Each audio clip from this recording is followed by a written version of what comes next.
Et si on commençait par un film que personne n'a envie de voir et que tout le monde s'en fout? Voilà, on passe à la suite. After, sorti le 17 avril, réalisé par Jenny Cage, qui réalise son deuxième film, et qui est tiré du livre du même nom, After. Bah, comme un 50 nuances degrés, encore moins assumé, puisque tout public, et du coup on nous montre jamais rien. Mais alors vraiment jamais rien. Alors que le bouquin, c'est chaud quoi, c'est érotique. Faites un team movie ou faites vraiment un film érotique, mais pas un film qui sait pas où il va. Sinon, bah les acteurs jouent extrêmement mal. On dirait moi ma première année de théâtre. En plus ça aide pas, hein, vu qu'ils sont inconnus au bataillon. Il y a aussi des trucs bizarres comme Hardin, on dirait il a 17 ans. Et vu que monsieur a des tatouages de bateau et je sais pas quoi, et qu'il est habillé en noir, il est so dark. Et du coup bah c'est un bagboy que tout le monde veut évidemment. Hein. Sinon quand Tessa elle perd son petit copain, elle nous sort un « J'ai perdu mon meilleur ami, paye ta relation platonique ». Et sinon, malgré le succès du livre, le film il va faire que donner une version soft où il ne se passe rien, tout est au ralenti et tous les retournements de situation se voient venir à des kilomètres.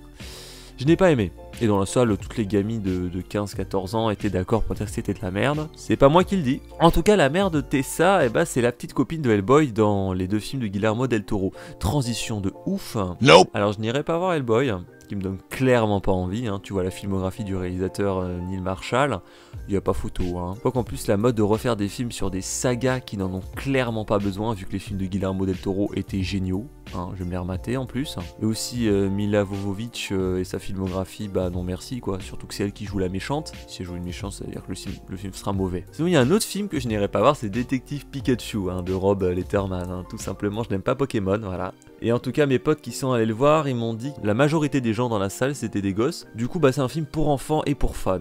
Et c'est pas parce que Ryan Reynolds fait la voix de Pikachu que je vais aller voir le film, c'est pas un argument, hein. Donc je passe mon tour. Sinon il y a un film qui s'appelle The Dead Don't Die de Jim Jarmusch, avec un casting 3 étoiles. Alors il faut savoir que je suis allé voir en avant-première en ayant le lancement du Festival de Cannes en direct au cinéma, ce qui est plutôt sympa. C'est un film moyen qui ouvre le Festival de Cannes pour ne pas voler la vedette aux autres films en compétition. Malheureusement je confirme ça. Bon alors c'est une comédie de zombies qui parle un peu de tout, hein. Ce film c'est un peu une critique des films d'horreur clichés, des racistes américains, des hipsters et des américains qui sont très cons, hein, car dans ce film les personnages sont très cons. Et ça donne des scènes what the fuck et très drôles.